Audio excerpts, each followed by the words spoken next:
The name of my book is Reborn. And Reborn is a story, a personal story about my journey from a place of despair to fulfilling God's purpose in my life. I have gone through a lot of challenges, a lot of, things that happened to me in my childhood all the way to my adulthood. And the Lord impressed on my heart to write my story, to share with others, because, one thing about me, I'm transparent. And I believe when you share your testimony is to help somebody else get out of their situation. Because a lot of us go through a lot of changes, a lot of challenges in life. Especially, I grew up in the church world, a very strict environment, very religious environment. And it had a lot of, stressors in my life. I didn't know who I was as a little girl. I grew up with parents. My father was a pastor, and I was totally lost in this church world. I didn't know who I was, or if I was worth anything, or if I had any type of purpose in life. So my vision about God was so warped because I never thought God loved me the way they presented it. So I was a very lonely young lady. I had a lot of low self-esteem. So I was just really trying to maneuver and to find my way, through life. So it was God who helped me through the process, even though I wasn't focusing on Him as much. I want to share something, and chapter 2, page 17, Forsaken. I just want to read a little excerpt of it. And it says, in 1975, as I attended middle school and the family moved to a large 4-bedroom apartment building, it was at this situation things began to worsen for me. For instance, I was punished a lot. At times I never understood why. My father never believed that Christians told lies. For instance, if someone from the church would report to him that they saw me somewhere and was doing something wrong, I would deny it. However, I would be told that I was a liar and received the beating for it. So I became so tired of constantly being blamed and beaten for situations where I didn't have any idea. So I tried harder to be good, but noticed each time I tried, it wasn't enough. And I realized that each time I would speak things, my mother would tell me to be quiet. And after a while, she developed a resentment to me. And, so I struggled a lot to be a part of a family. I struggled a lot to be seen. I struggled a lot to be loved.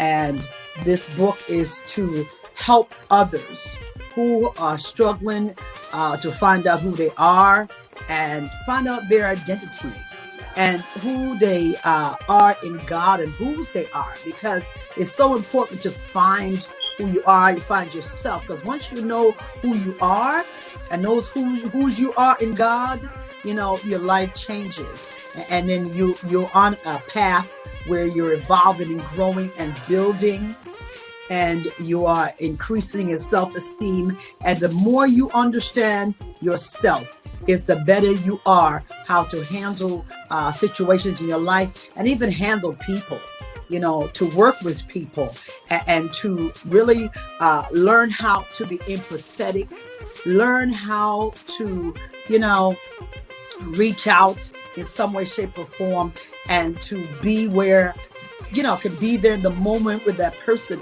because you understand where they're coming from, because you see a lot of what they're being challenged with is the same thing that you were dealing with in the past. So when God delivered me, I was able to share this story in order to help others to heal.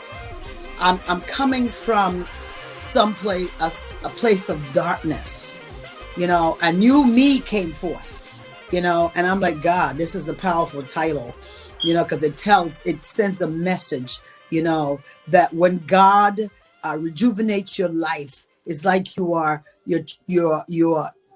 into a new person. You're very different. It's like you're starting over again from scratch. It's like, wow, it's a new day, a new dawn. So this title was so fitting for, my journey. and where I came from.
Let's talk relationships on UMERADIO.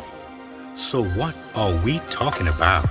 Marriage, dating, parenting, business, And love, emotions, sex. it's a conversation with me, Lady Misty, And DJ KTE. on everything from hot topics to taboos. Join us Mondays at 9 p.m. live on UME Radio.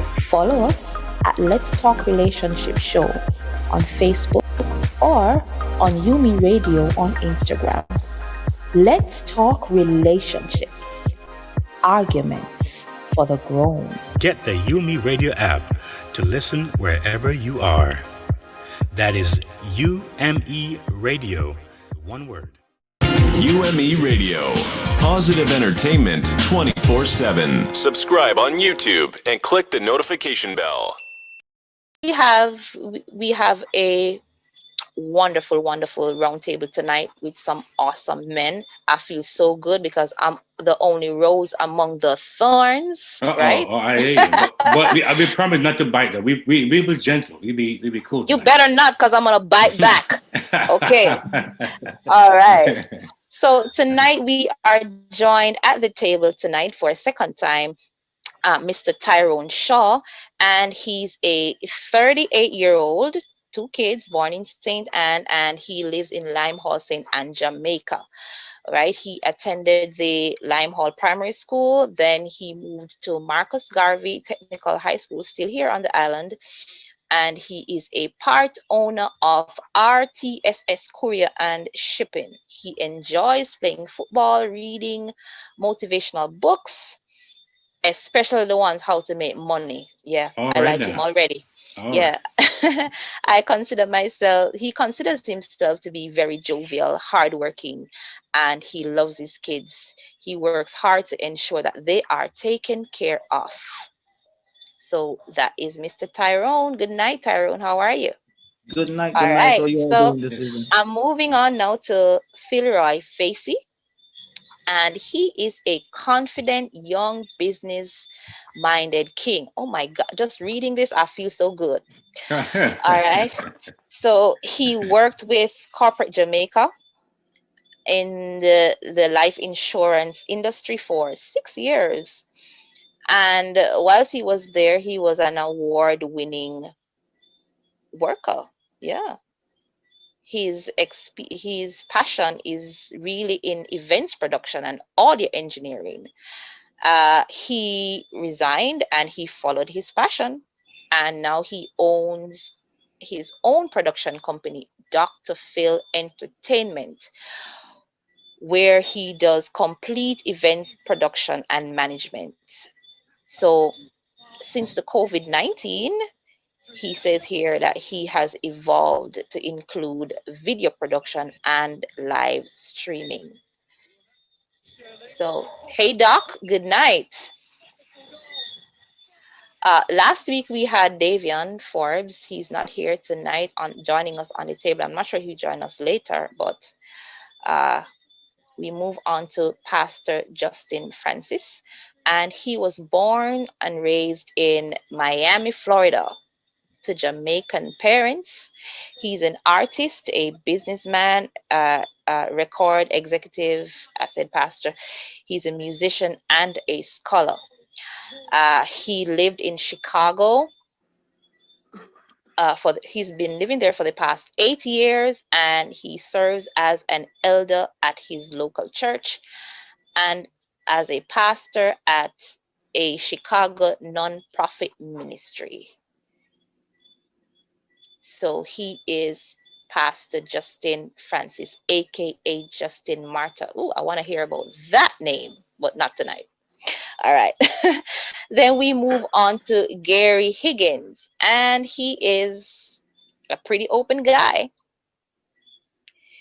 He is a lover of music. Yeah, he's a lover of music. He is CEO of 3G's Up Productions, and he's a musician, he's a sound engineer, and he's a sound engineer of 3G Sub Productions. And that completes my table. Am I leaving anybody out tonight? I think we have them And all. yeah, and no. Last but by Reverend no Edwards. means leave, we have our Rev in the house. We Yes, there have we go. Reverend Trevor Edwards. Yes, to drop some wisdom on us tonight.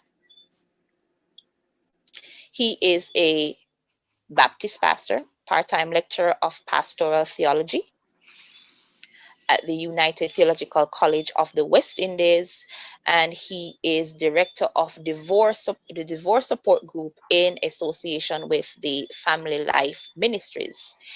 He is married to the lovely Sharon Earl Edwards with 4 adult children and a daughter-in-law. So we have such a rich table tonight. Yes, we do. Good night, gentlemen. How are we all doing? Night, Great. night. Hi, Great. hi, great. Well, Fantastic. All All right, right. good. thanks for So having me. you are also welcomed. So tonight, and thank you, Pastor Edwards, for coming. He's new to the table tonight. I want to, before we begin talking, I want to share a poem with you just to open up our discussion. And this was written by our lovely coach Raquel. Shout out to you. Uh-huh. I'm pulling it out to read. So it says, I am woman. I don't want to hurt because I love you without cause. I don't want my heart to bleed because you don't want me at all. I don't want my mind to be spent missing you all day. I don't want to accept that you don't think of me anyway. I don't want to give you details for events you care less about. I don't want to think you care when you just want me to shut my mouth. I don't want to be the one with the womb. I don't want to go through all these emotions every month. I don't want to be the one who just can't be done with it. I don't want to be the one whose issues isn't legit. So why am I the one who is stuck with all the details?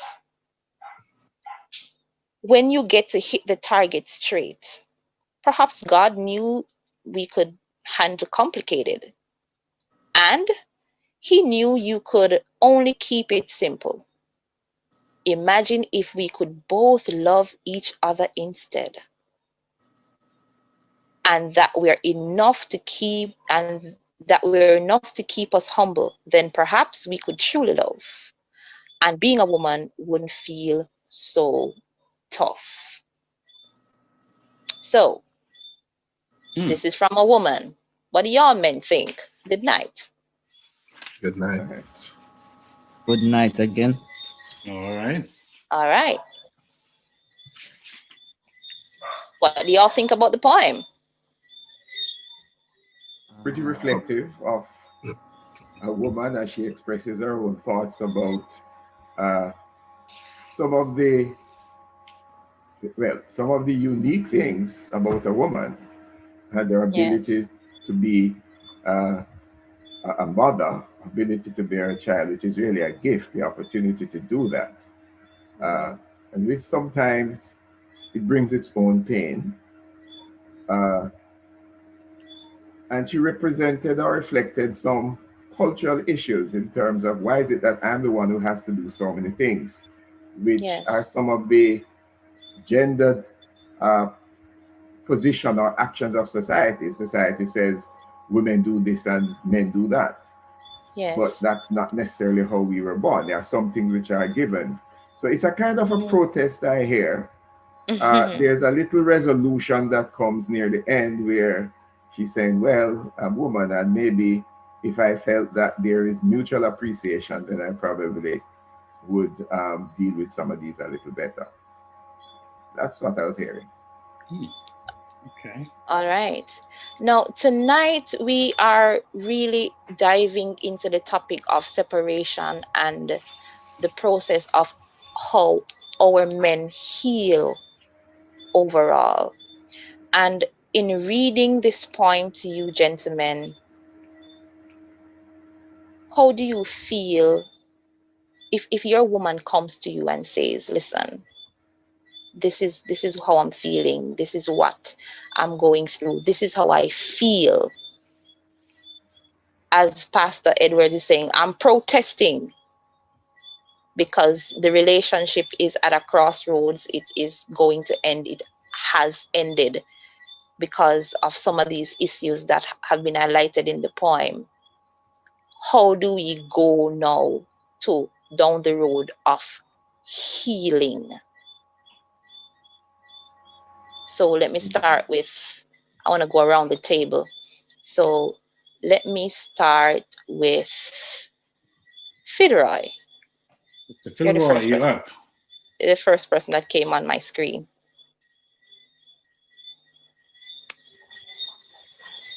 Mr. Phil, you there? No. No, he's not. All right. Tyrone, you want to jump on that question for me? How do we heal Yes. from that, right? Yes. I don't know. For that question can be a little bit tricky because healing the relationship or healing the person self. Let's Because talk about the person first, because if the person is not healed, the relationship can't heal. yeah, because it's gonna be hard to heal because after it's certain things have been pointed out. That mean it's already too late, and it's gonna take some work to really get you back to where you ought to be. And if you're Okay. talking about moving on with life, you can. It's like you have a sore, but it's look like it heal on the outside, but it's still not heal on the inside. Okay. Hmm. All right. All right, Gary, you want to take a stab at it?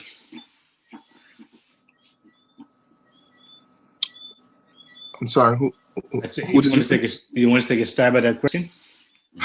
Oh, sure. So, if I'm hearing. I'm not sure if I'm hearing two different questions here.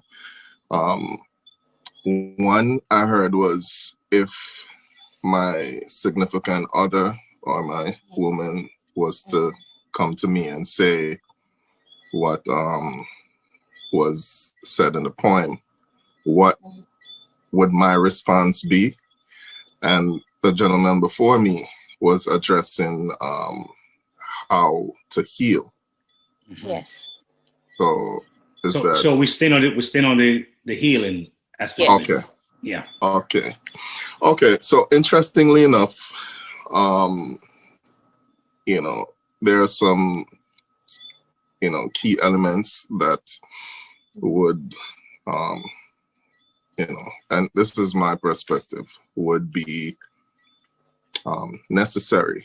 And establishing balance would be one factor. Sacrificing, so submission one to another would be very important in order to create balance. To heal, I think for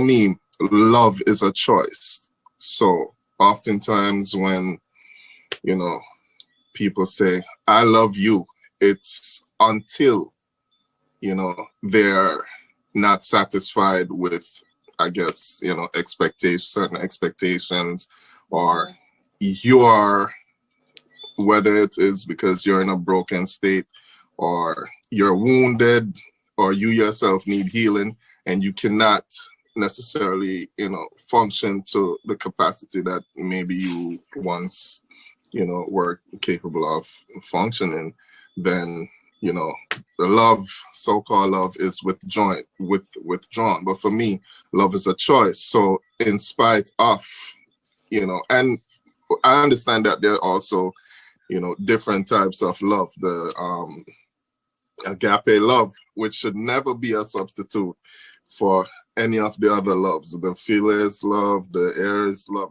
and we could go on and on and on, right? The agape love, however, is unconditional, love that, Christ have for us in spite of. So that was one of the things that, for me, I was able to demonstrate in, my previous marriage, which it allowed me to be accountable, when things weren't necessarily, going the way they, should have been going and so forth. So, I didn't compromise my character and stuff like that. Friendship You know, being able to kind of separate yourself from the experience in a sense and listen and, you know, put your feelings aside for, you know, maybe a moment so that you can hear and, you know, listen from their perspective and how they're feeling, you know, just to say a few things. Okay. All right. All right, Justin. Yeah.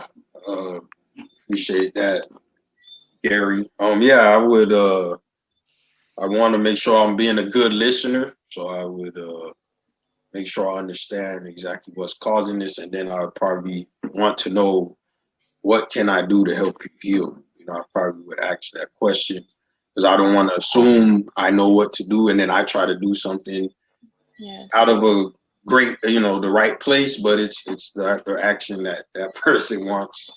There's a pastor named Dr. Gary Chapman, and he talks about the way we apologize, that a lot of times we apologize in a way we think the person would like, but it's not even what they were looking for. And then it's what we wanted to say. So it's like, I'm sorry. How can I, you know, reconcile? How can I make these things better? So I would look for that from my wife, significant other, to inform me on how can I help you heal?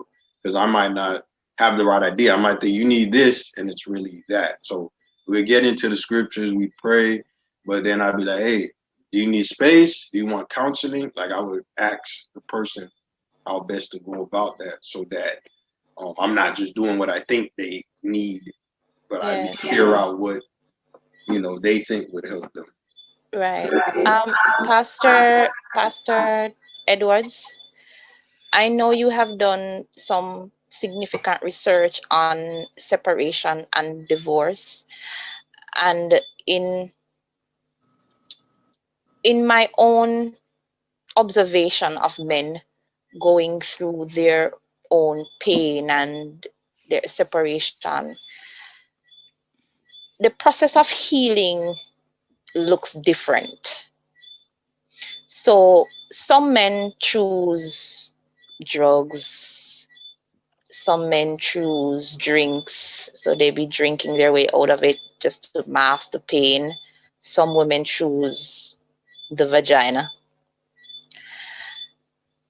to mask that pain. But Pastor Edwards, I want to ask you, what does healing look like? What is it supposed to look like from a male perspective when they're going through when they have gone through that series of separation and divorce? I think it's important that it is understood what causes the pain, and what is creating the pain. I think a couple of the things that the other guys have said is part of what will lead to that understanding. Okay, if you're in a relationship with someone that has caused pain and you need to heal from that, it's important that you mend whatever broken fences exist between yourself and the person. So part of it has to do with listening. Sometimes the person may feel so wounded because of rejection, that healing becomes a little difficult. So we focus on the self for a man. Am I an important person? Am I a valuable person? Or am I a reject because this person no longer wants me in the relationship? Am I a victim because this person no longer wants to continue a relationship with me? So a lot depends on how the person sees themselves. Now, if somebody sees themselves as a victim or as a reject, some of those behaviors you mentioned may be what they will turn to. They will try and soak their soul and ease the pain in alcohol or drugs or sex, etc. And also, so if a person feels that this is who they are, then that is how they will try to resolve it. But it's very important to come to a knowledge of who you are, that you're a valuable person, you're a respectable person, and not because this person, your partner, doesn't want you in this relationship anymore. doesn't mean you are not a worthwhile, valuable person who can sustain a relationship. So the healing can come within the relationship, and it can also and needs to take place within the person. So there are two levels at which the healing needs to take place. Okay. Wow. I think I want to kind of just throw out here real quick, because there's some of us who are married and we might be doing okay. Some might be strong in their marriage, but for those who have had a divorce or they've had a bad relationship, they have to move on, right? So if they're going to move on, how healthy do they need to be? So the question that I have, and we spoke quite a bit last week, and what men did and what we experienced when we did this for the wife, or we either built a house, or we sacrificed our time or gifts or whatever it is. But the point is that if we were to kind of take ourselves out of the picture for a minute and then see from her perspective, and as if she was a fly on the wall, and said, what would she say about me?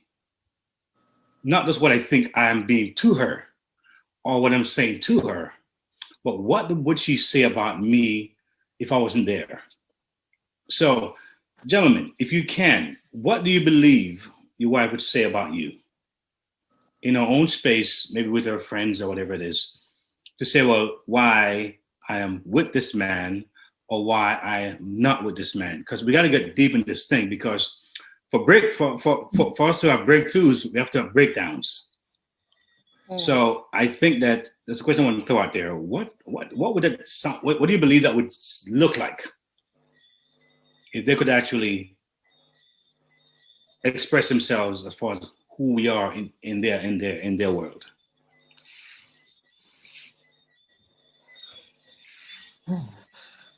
Anyone of us can answer, or we have to be direct? Yeah, you got to go right ahead, Pastor. Go ahead. Well, again, it's a very general question, but some of the things I could say that putting myself in that woman's position to say, okay, here are the things I'd say. I mean, he's mean. He's just thoughtless. He comes home, he doesn't help me in the house. He wants me to prepare food.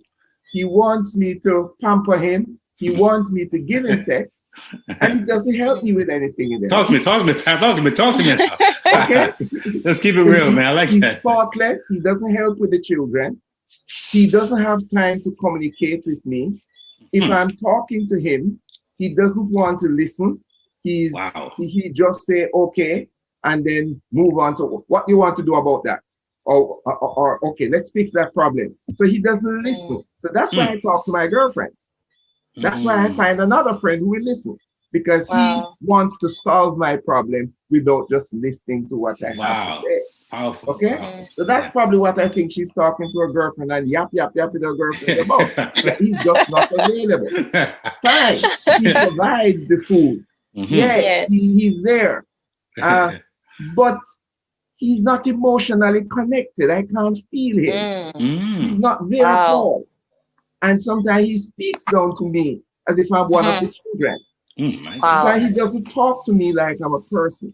He talks to me as if I'm part of the furniture. And I don't appreciate that. And so I go to people who will validate me and make me feel respected. I stick around with him because he provides some things, but I don't know how long I'm going to be able to take this. Wow. G-Mac, Gary, I'd like to hear you, sir. That was powerful, Pastor. Well, I think get right to it, buddy. Get right to it, Gary. Get right to it. This is tough. This is called two week toughness, man. 2 week toughness, bro. Listen, she'll probably say I talk too much. And I really? Well, wait, hold on. Gary, not Gary. That's interesting. What do you mean by that? You talk too much? Usually men don't talk about nothing. Right. So I'm the problem solver. I'm usually ahead. I'm seeing ahead, and I'm analytical, basically just analyzing things and, what would happen if this is done or if it's not done. And I would want to have conversations about these things in order to prevent them. Okay. But, most of the time. So what would you say? I want to hear the dirt, man. I want to hear the real stuff, man. I want to get the gut of it, man. Let's go, Gary. do me a favor, rephrase the question for me, please. Okay, what would your ex-girlfriend, ex-wife, what would they say about you to their friends if you weren't there? They would say, I'm describing my man, or my man who was. Okay, so either you don't believe what I'm saying, not what you say, not what would she say? Right.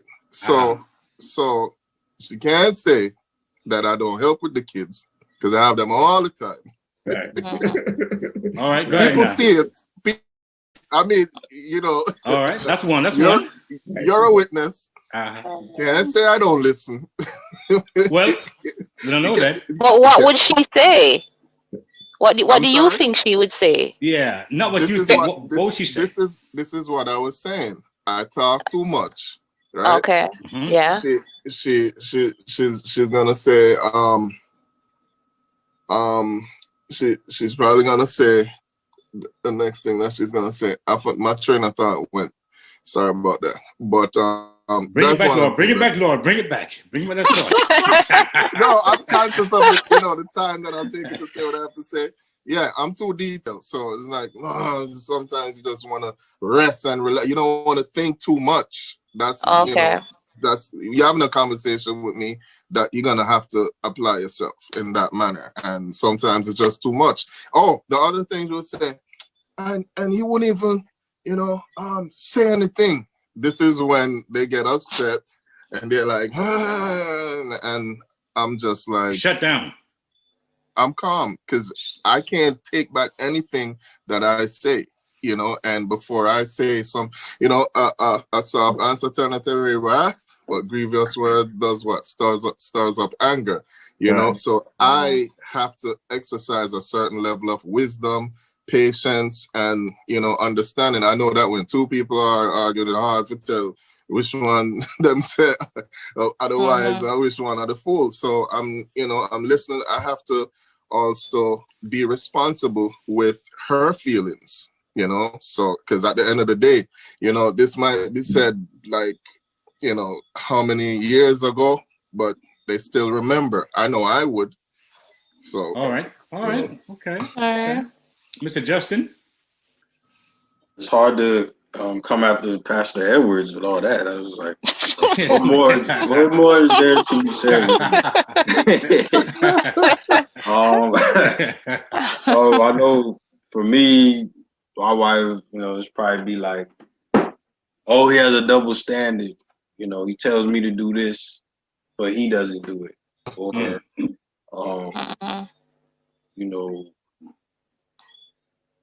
not emotionally connected. Because like Gary said, I'm a problem solver too. Like, the problem happens, I'm trying to, how can we mend this and keep it going? Don't let the sun go down on your wrath. So I'm always thinking, okay, how can we reconcile this by the end of the day? But sometimes my wife needs to process. Sometimes days need to go by. Do other things. Interesting. Just give it time and space to process, and then come back around, and everything might be fine. But those days can be rough because things aren't right. But got to give her that space, that time, because everybody doesn't process or deal with those issues. So I could imagine her saying a couple of those things. We don't have kids yet, so we do have a kid on the way. Thank you. Oh, congratulations, my brother. Congrats. Appreciate it. First kid. So that'll be on a whole nother level, and I know some of you guys are further along and can speak to that. But that would be what comes to mind. Okay. All right. Tyrone? Well, I think Mr. Pastor Edwards No, Pastor Edward be speaking for everybody tonight. And I can give you my ex-wife number. Maybe she will tell you more in details. Oh my God. But I think she would say first thing, he doesn't spend enough time at home. Second thing, I easily shut down just to avoid the argument, because don't mean to be rude or anything, but women never stop, right? So I will. Careful, I'm in the room. Yes, that's what I said. I'm just playing with you. Go ahead. But, yeah. Fix it up, yeah, brother. Yes. So that's what she would say. I could do more with the kids. It's just basic, the timing with the. Yeah, and to fix things, I could be more faster with fixing things, and I'm a little bit casual with life. I take life too simple. Okay. And maybe she have more to say, but you can call her. Oh my God. So too complacent. so gentlemen, this question is a bit. I mean, I kind of sprung it on you, but the idea is that I realized in relationships, the first thing is to protect ourselves. I think instinctively, and it's amazing how when in the Garden of Eden when after they sinned, and God approached Adam, and the first thing he said was, "The woman you gave me." So the blame game starts. So it's something about us not really being honest with ourselves, and wanted her to really see us the way we are, because her experience is real to her because of what we do. I know in my experience, I missed by many miles in many areas, but it took a while for me to look back and connect the dots and see what I thought I was doing and what it really was. And just something just wasn't working. So I had to peel off those layers and say, my goodness, I really didn't hear her. I wasn't listening carefully enough to hear what she was saying or listen to understand. Sometimes we men have a good way of shutting down real quick. We can tune out real quick. And I think that a part of us healing is knowing that, listen, where did I really go wrong? Where did I really miss the mark? So we can move on and be better men, be our best selves. I mean, that's the idea. And that's why it's good to have someone like Pastor, his name, help me out here, please. Edwards. Pastor Edwards here as an older gentleman who has lived longer than us and been married longer than us and have wisdom. And when I like what he said, Pastor Edwards, was that you were so transparent. You really gave us the real deal. You know what? This is what it is. And you're man enough to embrace that humanity and the realness that, what? Yes, it is what it is. But guess what? I can look at the good, the bad, the ugly. I can now decipher things, and I can be the best me. I can understand her, where she's coming from. I like how you kind of brought it in. I have a question. I hear a little common thread when listening to all the things that a woman would say. And one of the things I hear jumping out at me, and being that I'm a woman, you guys are not emotionally connected. So you're there to fix the problem. And men are usually like that. There is an issue because you guys are naturally logical. So there's a problem, I'm going to fix it. But what about the emotional connection? Can that be a part of the healing? You recognizing that, hey, I need to be a little bit more understanding, listen more. What was that process like, even in going through your own pain? Was there an epiphany to say that, hey, I really need to listen more, or I need to be more emotionally connected? And I'm directing this question at Tyrone and Gary. What if a man is I'm saying I hear the woman complaining based on what you're saying, that men are not, you're not emotionally connected. You weren't emotionally connected in the relationship. So I'm saying, in the healing process, is this something that you would look at moving forward, going into a new relationship, that, hey, I need to be more connected this way. I'm going to make an effort to be more connected to her emotionally this way. It may be hard for me, but I'm willing to do it. Was it something that came to you, like, probably I wasn't so attached that way? For me, yes. Yes. Okay. I see where I can improve on that, and I decided that I will definitely do that. And my first thing is try to have some patience. I Okay. just don't have patience, so I'm working on that. I tell you what, this COVID thing seems to work out in my favor for a while now, because I am learning how to deal with problems like these. So I'm working on it. I'm working on it. I'm working on it.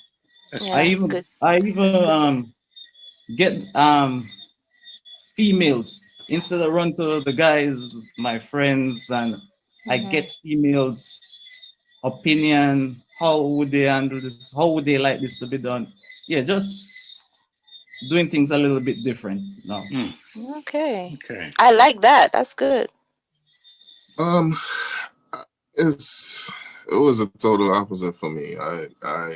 If anything, I was just really making a lot of sacrifices in terms of for one, my schedule causes me to be very flexible, so it was a lot easier. That probably was to my advantage as opposed to someone that have to spend a lot of time away at work.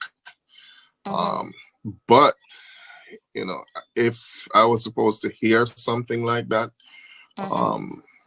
I I would have to be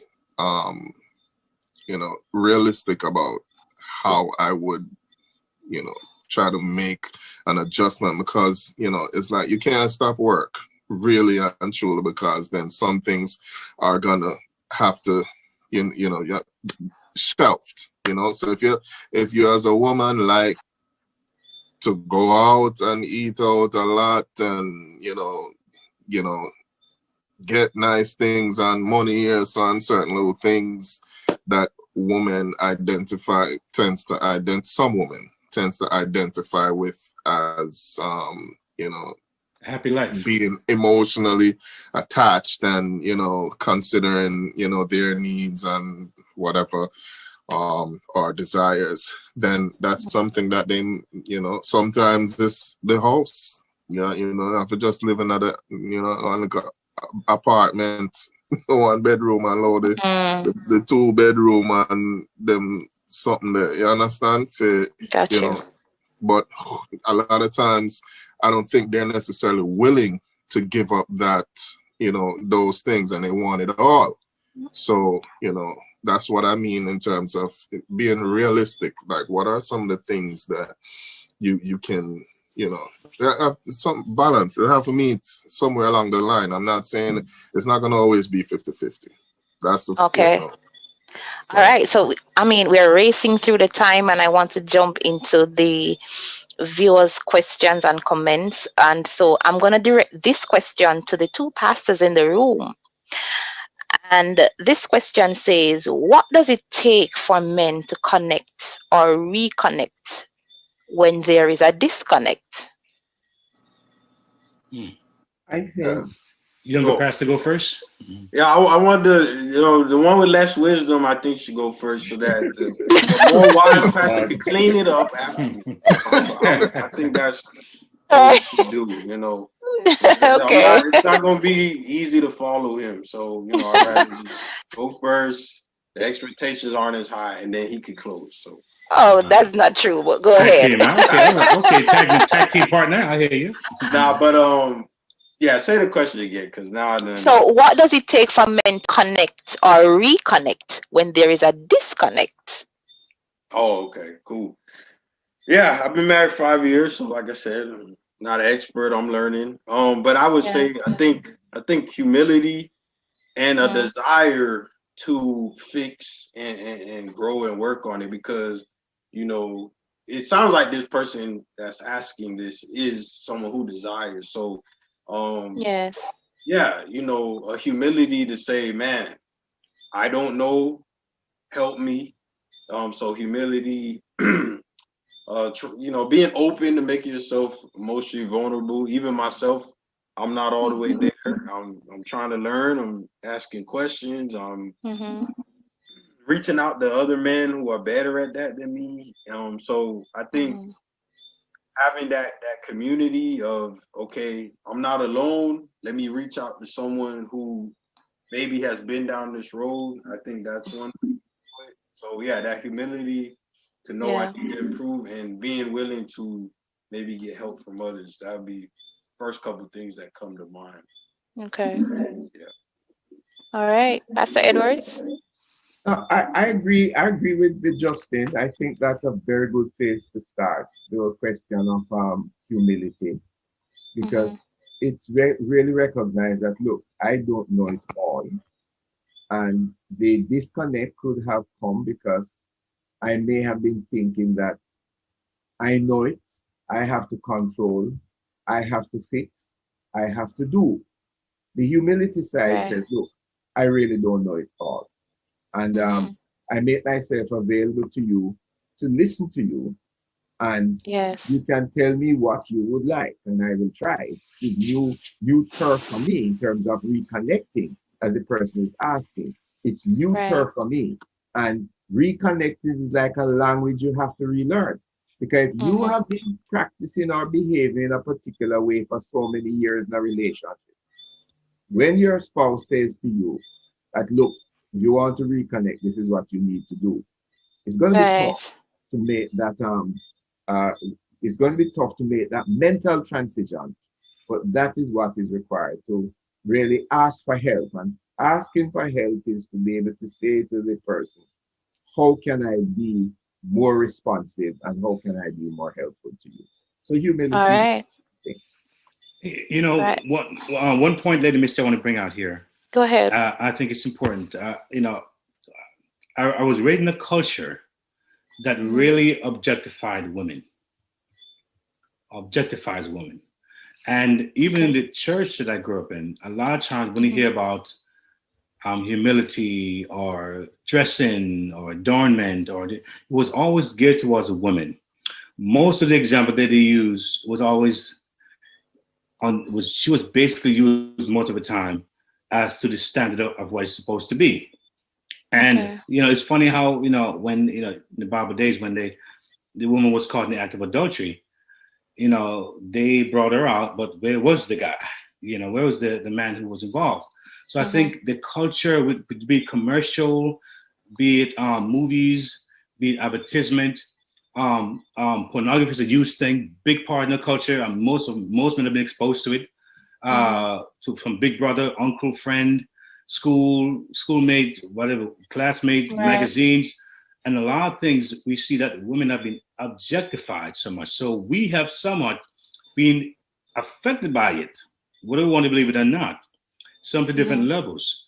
And I think the man who has probably was spiritual and probably have opened themselves to actually get healing, can address the issue when it goes into marriage more effectively or less Right. effectively. So I think a lot of us we have actually have been affected by our culture. So even when we get married or get involved, we wrestle with these things. How do we really connect with a woman? You know, more than just an object. Okay, she talks too much, or she's a nagging, she's yapping too much, she's this, she's that. Mm-hmm. So a lot of men, and I was born in Jamaica, and I've heard enough to know that women were seen as a side piece, Mm. and so I think as I hear you gentlemen here speak tonight, I hear a sense of awareness that I'm really appreciating, a Yes. sense of humility, a sense of wanting to be better, to do better. And it's Mm-hmm. not to pity patty ourselves, but strong men are vulnerable. Strong men are saying, there's something, I can get it wrong too. Strong men are saying, you know what, I am just we are one, how can we become the oneness that God would have us to be? And that's what I want to point out, because we sometimes are affected not knowing how affected we are and how we treat our spouse or exes or girlfriends in that sense of the word. Yeah, I have another question here from a viewer. Well, I have quite a few, but I want to ask this one. It says here, my husband ghosts me and it's frustrating. I share my issues. He takes over a month to answer. Is that normal? Wow. Man, let me ask Pastor Edwards. Is that normal, Pastor? Sorry, I didn't get the first part of what you So, said. My husband so does. she says her husband ghosts her. That means he ignores her, ignores the situation, right? Okay. So that's, yeah, they call it ghosting, Yeah. and it's frustrating. So Yes. she continues to say, I share my issues. He takes over a month to answer. Is that normal? It isn't. It is one of the behaviors that there's this guy who talks about the four horsemen of relationship. And it is one of them is stonewalling, and that sounds like stonewalling. It is where uh, it, it is almost contemptuous. I don't have to give you an answer. I don't have to respect you. I don't have to do what you want. And it's a kind of casual, careless approach to someone in a relationship. And if you value the other person, you don't do that. You at least be courteous. So something Right. something is wrong, is fundamentally wrong with that relationship. If a wife could ask her husband for, raise a question, and it takes so long to answer. Just another thing I'd want to say is the absence of what helps to reconnect as well is empathy. And Okay. empathy is really trying to get into the other person's shoes, or get or see things from the other person's perspective. To be able Yes. to do that requires suspending your feelings, your thoughts, your just where you are for a moment. And somebody who does that is making no space in their life for their spouse. Because you have to think that as she expresses, she's frustrated and naturally frustrated. And you wonder whether he's doing this willfully to punish her, Yes. or whether he's doing this. I can't believe that it's not, he doesn't know any better. But it really shows that there are some underlying issues that need to be addressed in that relation. It's not normal. Okay. I see another question here, Pastor. Just to follow up on that. I see another question here from someone who is listening, and they sent me a message. I hear the guest talking about emotional reconnection. My let me see if I can get this straight. My husband does everything else around the house, but gives me time, attention, and sex. Is that normal as well? Again, that comes right back to the issue of empathy and emotional connection. I think it's part of our socialization. Men are not taught that we have a culture in our society where we are not taught to express our feelings. Women express their feelings more, but men are told to hold it in and be a man. And so if you cry, you're a mama boy or something like that. And if you seem feely touchy or touchy feely, then people look down on you. So we are not encouraged to express our feelings. So we are dunce when it comes on to emotional intelligence. It comes on to really, really connecting with ourselves and understanding how other people feel.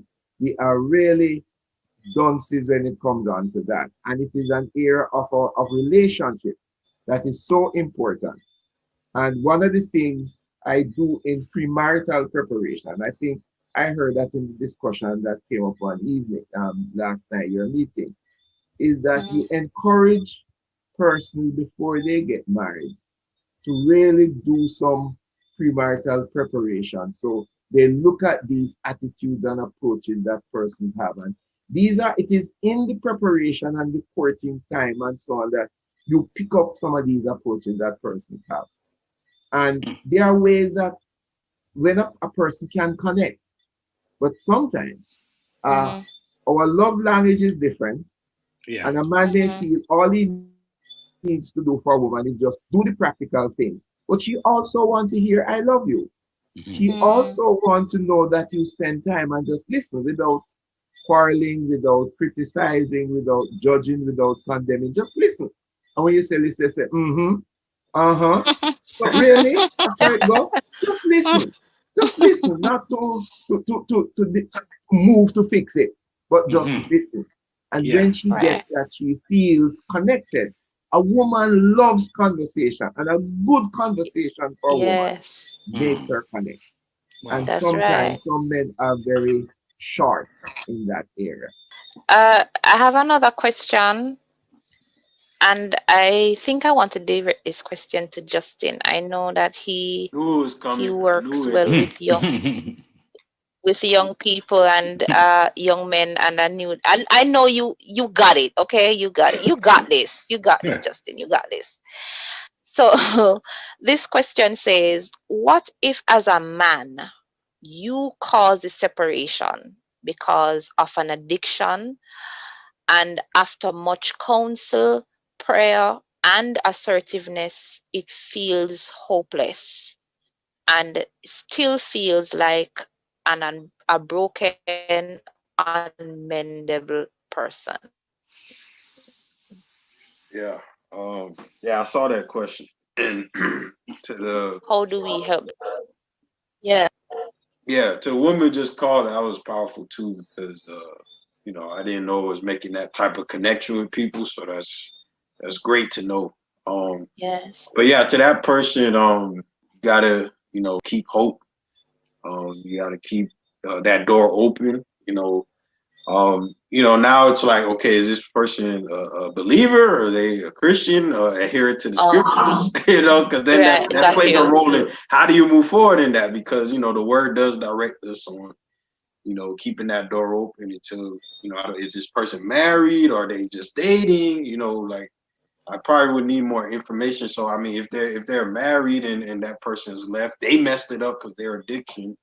I counsel them. Yeah, make sure they're getting counseling. They've cleaned up. They've healed, and be willing to come back to that person. And you may have to prove yourself. It might take a couple years. You might need some outside people who could maybe vouch for you that you have changed, that something is different, and you have to be open to the possibility that unfortunately that person might have moved on. I think Gary said this last week that sometimes we don't hear the fact that.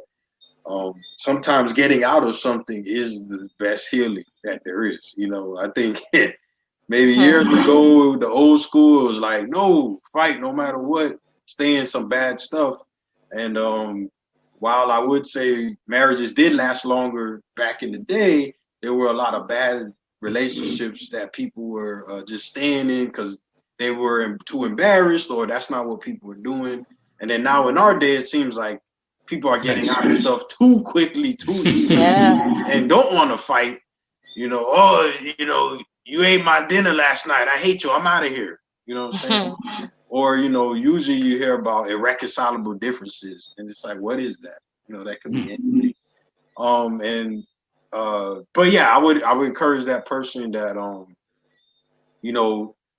don't give up. Continue to, as long as that door is open, continue to contact that person, hear from them, listen, be a good listener, and but be open to the fact that unfortunately there are consequences for our actions too, and sometimes we blow it and it's over for you.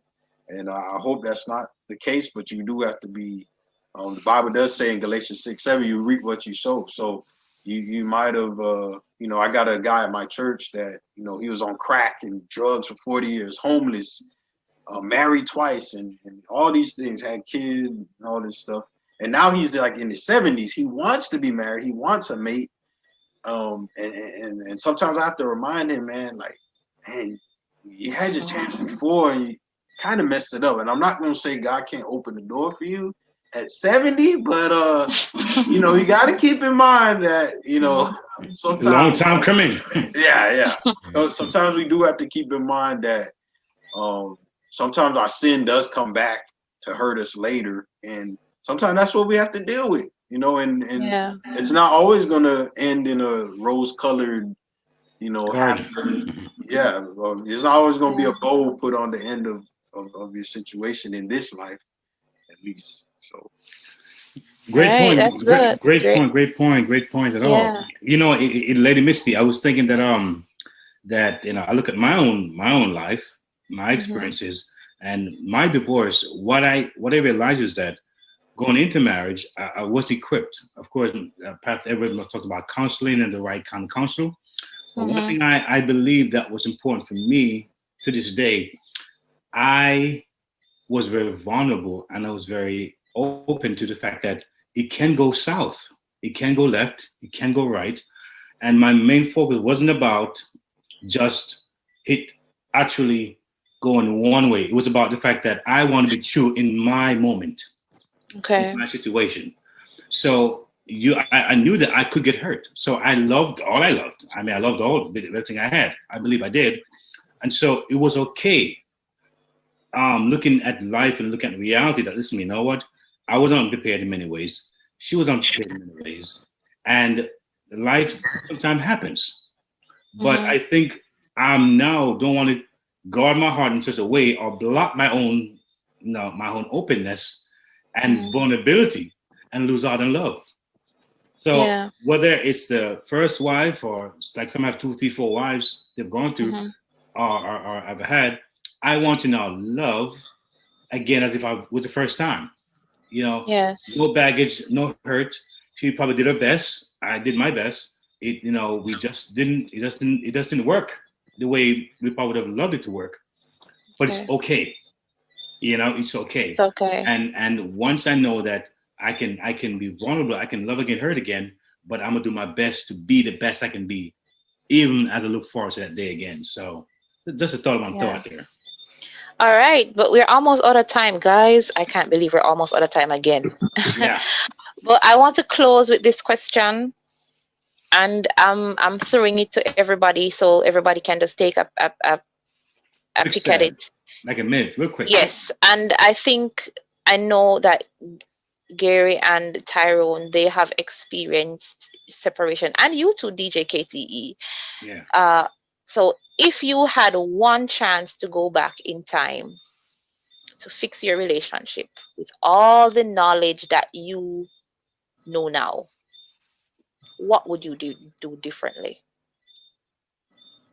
if anything? For me, I spend some more time. I would never work on a cruise ship again. I'll try to be a little bit more emotion attached to her. I listen more, and I will be a little more romantic.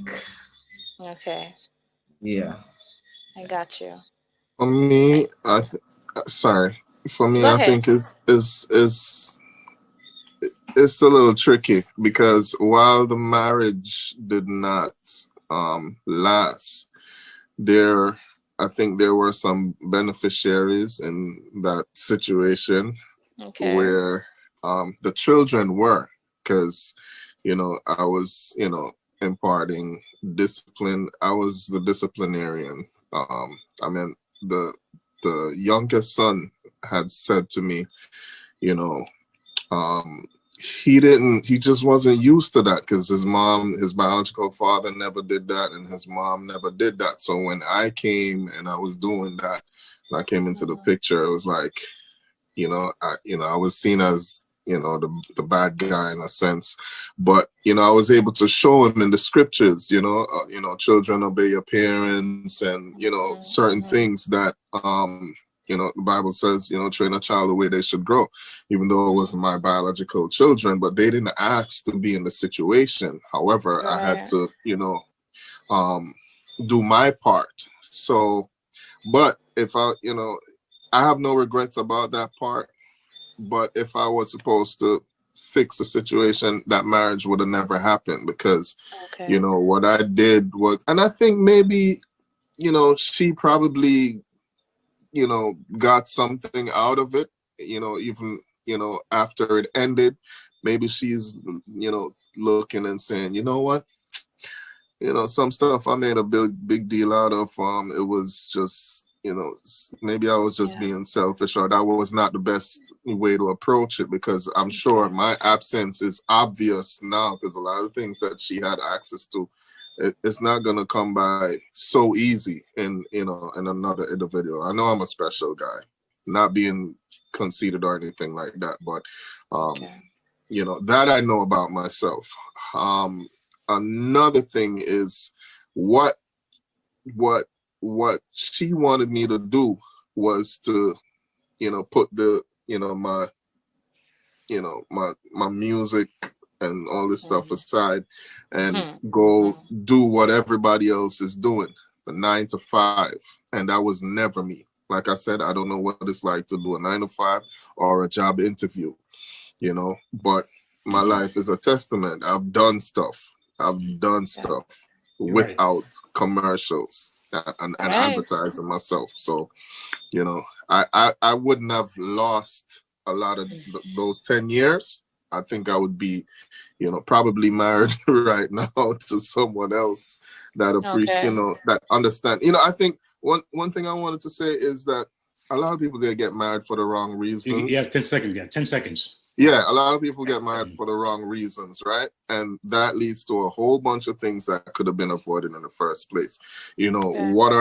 What's the purpose of marriage? I think that's the thing that we need to ask ourselves before we, get into that situation and the reality collides with our fantasies. All right. I know we're out of time, but any parting words? I want to hear from Pastor Edwards and Justin. In relationships, just a quick thing to say that I was married and remarried, so that puts me, I'm not different or separate from the story. Okay. But what I have learned in my new relationship for about 50 years is that it's important to be present. It's important to be emotionally connected. And one of the things that I have learned from the wound or pain of the first relationship is that I did not use that to bury myself, or to think that I was a victim, or to think that I was a reject, or any of that. I did not internalize that. I use it as an opportunity to help others. And hence the group I spoke about, director of Fresh Start, which is a support group for persons experiencing separation and divorce. And we meet at Family Life Ministries every third Saturday at 6 o'clock. And we do this online now, but it's an opportunity to help other persons going through their pain to heal with a support group. And when you hear from other persons who have gone through the pain, that is what I've invested the last 20 years of my life doing. And what's the website name, Pastor Edward? What's the website name? Fresh Start. Fresh Start. Fresh Start. Gotcha. Yes. It's a divorce recovery support group with Family Life, associated with Family Life Ministries. Nice. If anyone calls Family Life Ministries, they'll get some more information about Fresh Start. Nice. Thank you. Thank you That so helps much, a lot Pastor of people. Edwards. Love it. Yeah, thank you. Guys, this is UMERADIO. You're on Let's Talk Relationships. And again, an awesome episode. Powerful gentlemen, black men came and showed up and showed out, and they did their thing. I love it, love it, love it. Underneath it all, who are we sexually? Bible, cufflinks, and stilettos, with Giselle St. James. Monday nights at 10 p.m. For mature audiences only.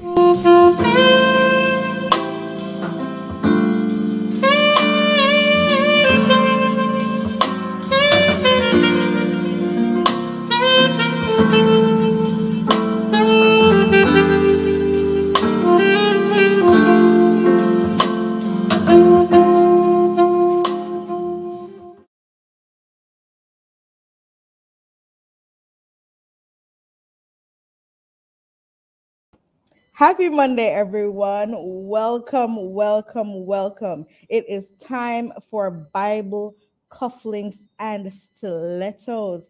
I am your gracious host, Giselle St. James, your counselor, mentor, author.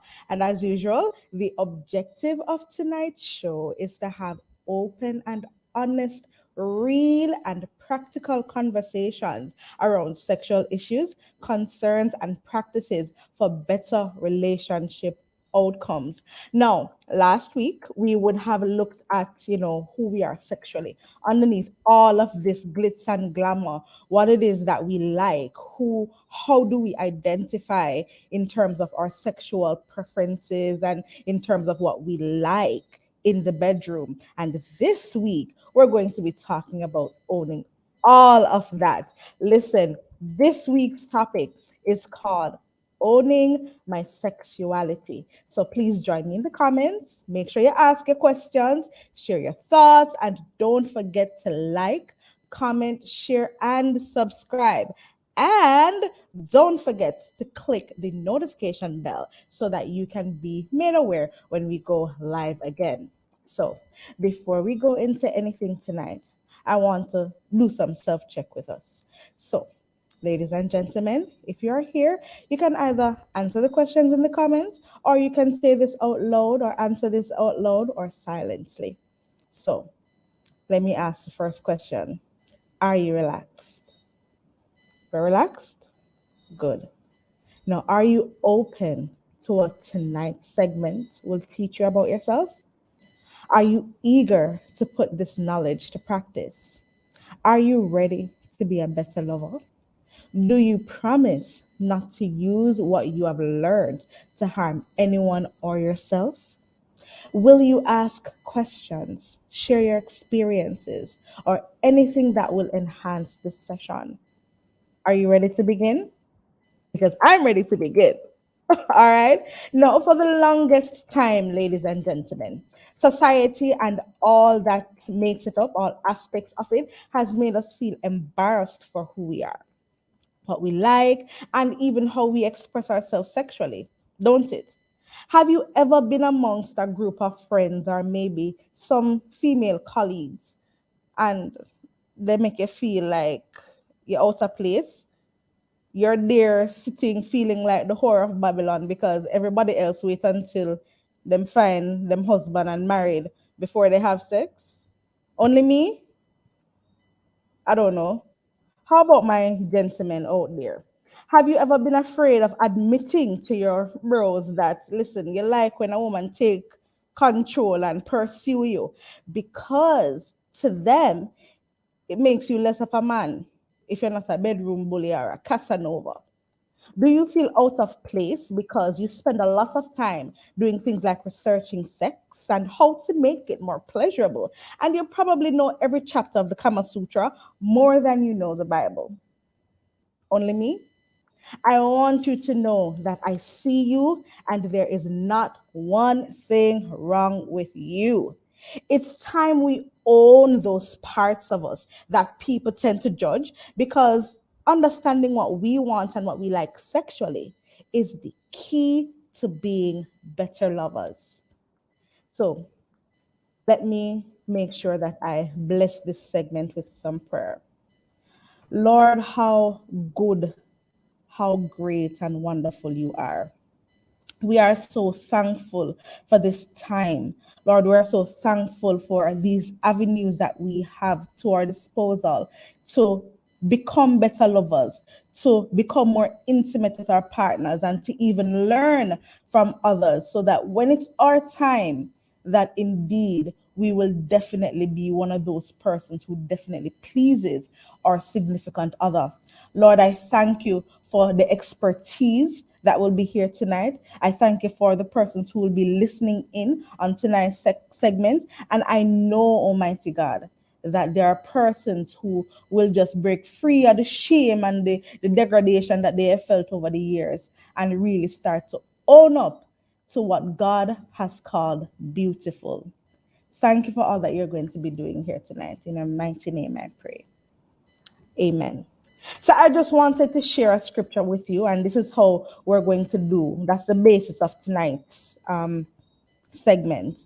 You know, I want to talk about owning our sexuality, and I'm going to go from this portion of scripture that so many have looked at, and we know it in one way, but I want to put a little eisegetical twist on it for tonight's show. So the scripture is taken from Genesis 2, verse 25, and it says simply, and the man and his wife were both naked and were not ashamed.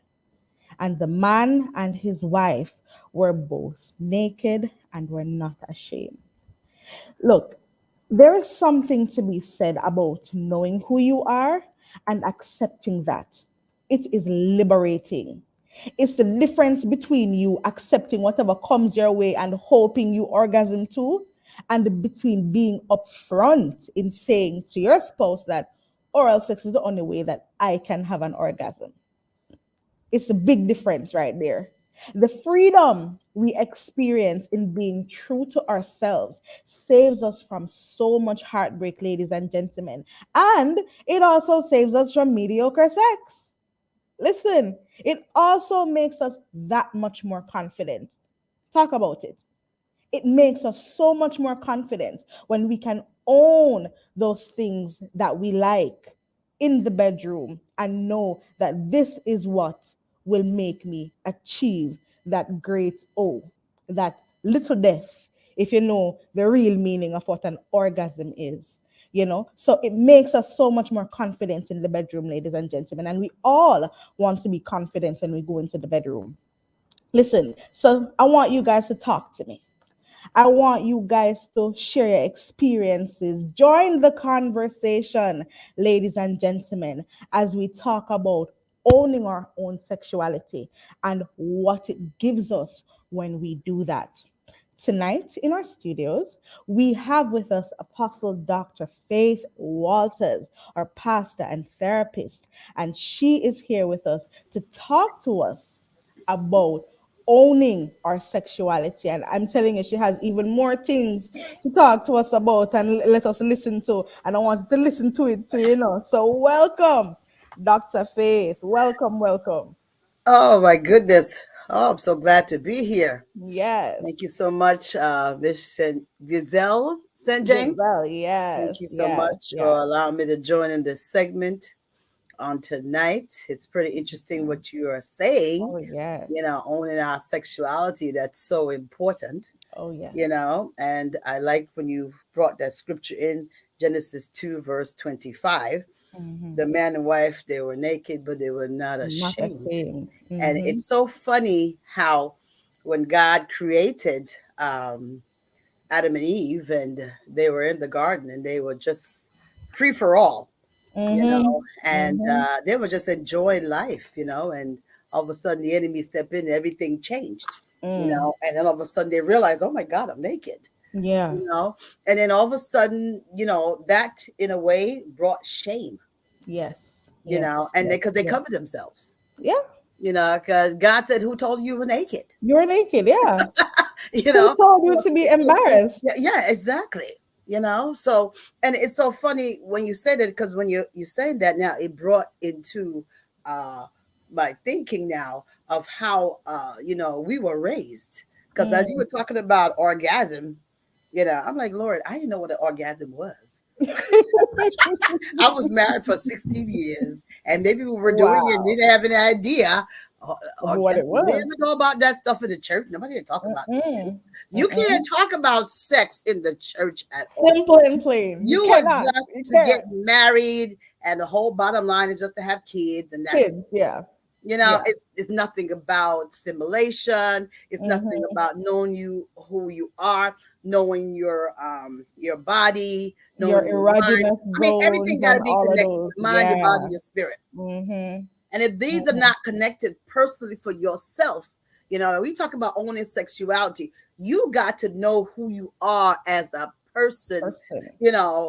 Number one.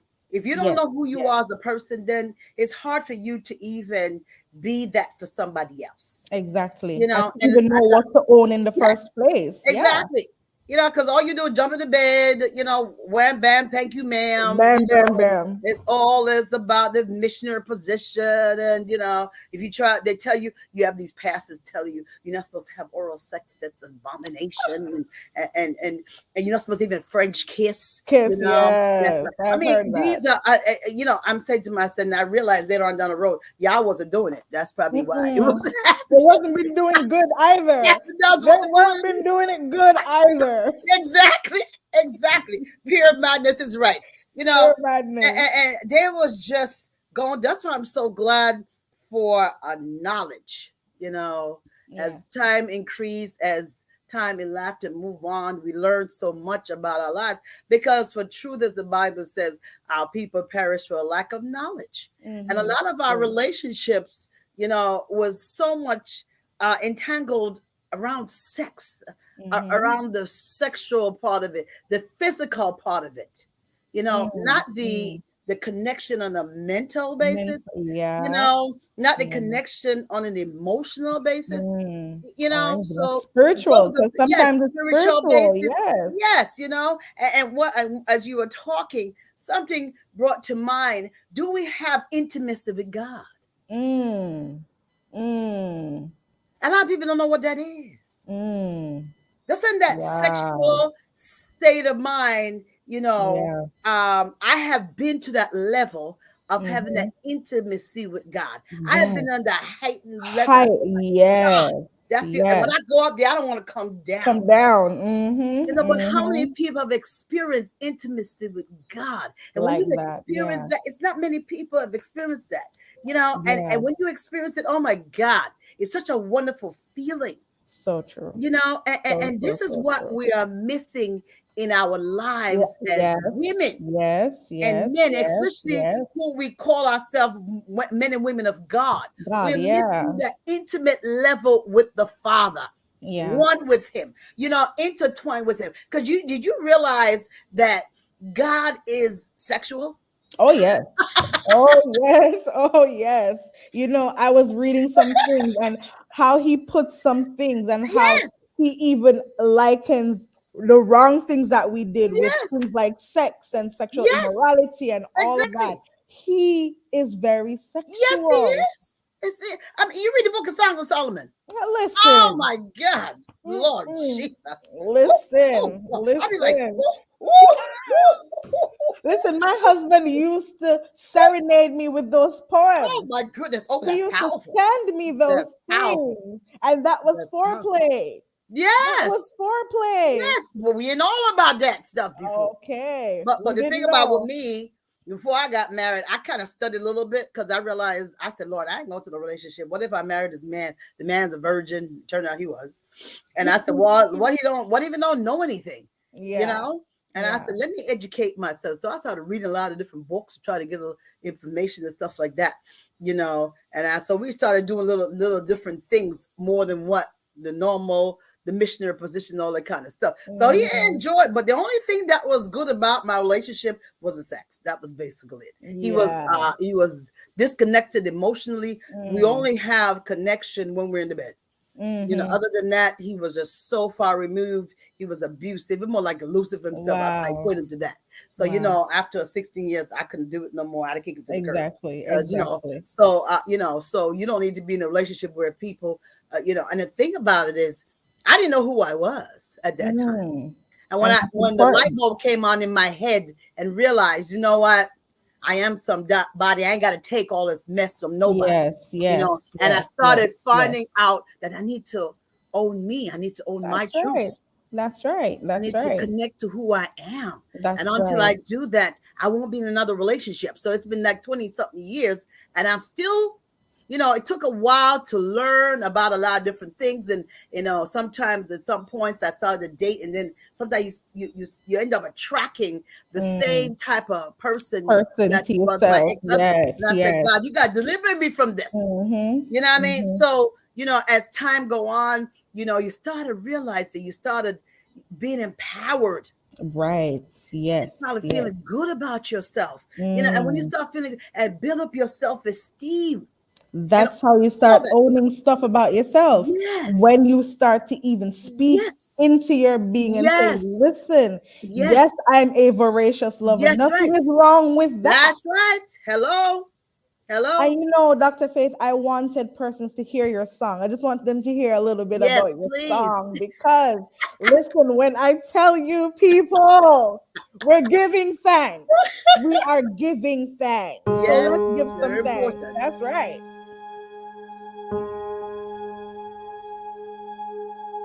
God, you made man in your own image, and Adam knew Eve, and Lord, they connected. They knew each other. They knew each other parts of their bodies.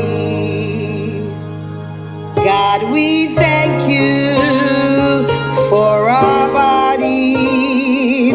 We thank you that we are sexual beings. We thank you that we are able to make love to the one that you have given us. Lord, as we come on. We are thankful that we are sexual beings. That's right. And we have to own that part of us. That's right. Because every single time we don't own it, we start to close that door on who we are. And the more we become embarrassed by what we like in the bedroom, the less pleased we get. That's right. And we need to start remembering that sex is not just for procreation. That's it. It's not just for procreation. Have some fun. Come on. Listen to me. Listen, you have to be pleasured. Yes. That's what sex is for. Yes. That is why our work organs, it, baby. Work it. That is why our organs, they have, pleasurable points. That's right. That is why even our breasts, your song, if persons listen to the rest of the song, you start thanking God for our breasts. Yes. Because that's also a pleasure point. The vagina, everything. Everything. If he did not want us to enjoy it, he would not put it there. Thank you. Thank you. And you know what's key also too, when I share with people, when my professor challenged us in that classroom, he said, we thank God for everything, but we never thank God for the sexual body parts. Never. And I said, God, you can give me that song, because I'm bold enough to sing a song like that.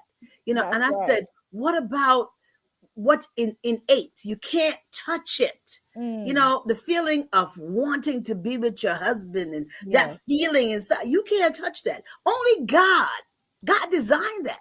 That's That's something we got to be grateful for. So true. Having that sexual feeling, having that, feeling, sexual feeling, feeling great, and all that stuff inside of you can't touch that. So you have to appreciate that. Exactly. And then when you and that person can connect, because you own a sexuality, they own their sexuality, and you guys connect. Yes. It is something so magical. That's right. And when you guys align sexually, it is out of this world. But you cannot get there until you know who you are sexually, as we discussed last week. And then for this week, we accept. We accept who we are sexually, and we own it and we protect it. Because sometimes we own our sexuality, ladies and gentlemen out there, and there are some persons out there who want to abuse it. That's right. So we have to protect that too. That's right. We have to protect it. You got to. Listen, I think I need to go to the comments, because yes, you need to. Yes, they got some serious comments up there. I'm telling you. I like this last one here. Yes. Yeah. MIM Masterclass says yes. For too long. Yes. This conversation was owned by unbelievers. That's right. So true. I love that this conversation is for believers, people who desire to serve God. Definitely. That's right. Definitely. Yes. Definitely. Oh my goodness. And listen, Satin Brownie says, good sex is not only for a reckless relation. Talk about, I need to do this. I need to do this. Yes. Yes. Yes, man. Okay. Trust me. So what listen, can I see. What can I do to change where I see myself, to start seeing me as sexy in a healthy way? I think, as I said last week, we have to know who we are. So we have to know our personalities. That's And the right. second thing that we have to do is we have to explore. So we have to stand in the mirror. That was in my thoughts. Go in your mirror, find Yes, a full yes, length girl. mirror, Yes, girl. and listen. Don't go Uh-huh. there fully naked. Yes. Go dressed Mm-hmm. and start undressing yourself. And you're looking at Yes. your arms when you undress, and you're Yes. saying, "Boy, my arms are nice. They're Yes. shapely." Start speaking into yourself, That's and right. you start owning every strip of clothing you're taking off, and That's right. even where there's a pudgy belly, you're going to start talking to yourself. That's all right. That's all Somebody right. loves this pudgy belly. That's right. Somebody loves this. Listen, I tell everybody that I don't have a full bottom, and my husband used to call it his 75%, and he loved that 75%. Let me tell you. So you got to turn in the mirror and look at your 75% or your 60% bottom, and you say, Yes. "Listen, this is some good bottom." You can imagine when I turn it back way for my husband. Wow. Listen to me. We have to start putting the word in ourselves so that Yes. we can Yes. start seeing ourselves as good, great sexual beings, Yes. persons that who are fit Yes. for persons who will accept that of us too. And the scripture verse came to mind as you're talking. Psalm 139:14. We are fearfully and wonderfully made. So you look in the mirror, you're just thanking God for every part of your body, and you know what really, hurts me sometimes to see when women keep fixing their nose, fixing their lips. They don't appreciate who they are. So that tells you they don't really love themselves. They have not really owned who they are, or own their sexuality. They have not really zeroed in on who they are and whose they are. They fix this and fix that, and before you know it, you can't even recognize them anymore. They kind of lose who they everything about are. who they are. So the whole thing starts from a mindset, a positive mindset. Yes. Because where it all starts in the mind. So if your mind start to get right, you need to ask God to help you. If you're struggling with that, you struggle with low self-esteem. Because I know I was there, and God delivered me and helped me to be where I am today. So now I'm a woman of confidence. I am bold, and I tell myself I love myself. I said, "Girl, you got to go on." I look at her, like you said, look in the mirror, girl. I said, "Girl, you got to go on." That's right. You better go, girl. That's right. And when you go, I'm retired now, so I go to appointments, but I dress up. I put on fancy stuff, jewelry. I'm like, look at me. Hello. Okay. Yes. But you only go to the doctor's office. I don't care. You never know who you may meet, honey. Okay. So, you always dress for the care. You dress to please you, put on get some nice perfume. Let me tell you something. Nothing's ever expensive. No price tag is ever too expensive for you. If you can afford it, you buy it. That's because you only live one time. What's the sense of you working the money and not spending on yourself? That don't make sense. Come on. As you talk about spending money, I want you, Dr. Face, to just tell persons where they can find your music, because they need to purchase that. Yes, you need to connect to this music. Well, it's on the website. When you pay it's $5, and once you pay, you can download it into your phone or whether your tablet. You go to the website WAMOE.org, and it's I think it plays a certain amount as soon as you complete the process of paying for the song, and you get the entire song. Awesome, okay, so I do have the hard CDs, but right now they're not really into too much CDs, so they're more like on the website, so you can always download it into your phone and to hear it, as much as possible. But just to appreciate your body, and just thank God and just be grateful. Yes, for making you this sexual being. Yes. Thank you. Yes. I see all the comments. You guys are on fire. I hope something that we said here tonight really resonated with you. It seems like we just started, and look at us. Yes, we're done already. Yes. This conversation maybe needs to continue because there's so much that needs to go into us accepting ourselves sexually, so that we can be more confident in the bedroom. So Ladies and Yes. gentlemen, I am so honored that you stuck with us. Dr. Faith, you have so much wisdom to give us. Thank you. So Thank you. thank you for joining me today. I Yes. hope you all were inspired. I've Yes, learned praise from God. you guys. I've learned from you, Dr. Faith. Thank Yes. you so I much. love you too, Giselle. Yeah. So if you still want to talk about tonight's topic, if you have questions to ask, a topic you want us to discuss, you can email us at ltranswers@gmail.com. See you next week where we will have more open and honest conversation, and we are going to be talking about more issues that we face. So please like, share, subscribe, click the notification, everything, so that you'll know when we go live again. Thank you for tonight, and I look forward to seeing you next week. Same time, same place.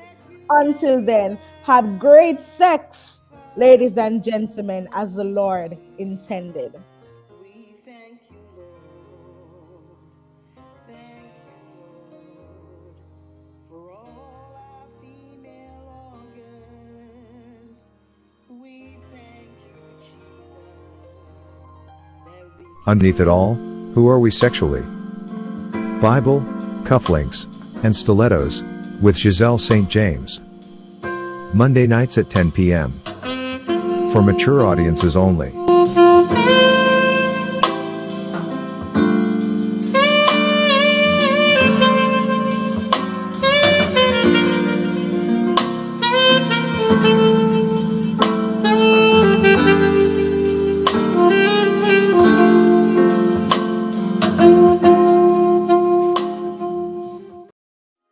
Let's talk Relationships on UMERADIO.